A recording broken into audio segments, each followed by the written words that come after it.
ত্রিভুজ ABC এর কোণ A = 60 ডিগ্রি, কোণ C = 30 ডিগ্রি হলে বাহুগুলি সাজাও। তাহলে এখানে দুটি কোণ দেয়া আছে, কত? একটা A কোণ 60 ডিগ্রি আর একটা C কোণ 30 ডিগ্রি। এখানে তৃতীয় কোণটা বের করে নেব। তৃতীয় কোণটা কি করে বের করব? তাহলে B কোণটা বাকি আছে, এখানে ছবিটা এঁকে নাও। ABC ত্রিভুজে A কোণ 60 ডিগ্রি, C কোণ 30 ডিগ্রি, B কোণটা বের করে নাও। কোণ B = ত্রিভুজের তিনটি কোণের সমষ্টি কত?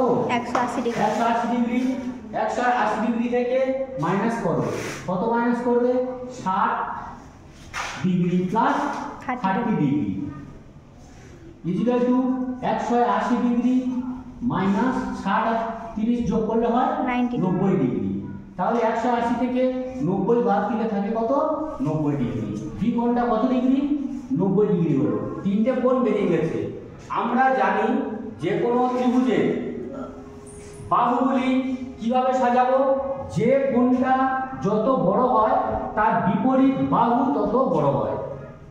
আবার বলছি, যে ত্রিভুজের যে কোণটা যত বড় হয় তার বিপরীত বাহু তত বড় হয়। এখানে 90 ডিগ্রি সবচেয়ে বড়, ওর বিপরীত বাহু হচ্ছে AC, ওটা সবচেয়ে বড়। সেকেন্ড কোণটা 60 ডিগ্রি, 60 ডিগ্রি ওর বিপরীত বাহু কোণটা BC, ওইটা বড়। 30 ডিগ্রি ওর বিপরীত বাহু কোণটা AB, এটাই বড়। তাহলে বাহুগুলি হলো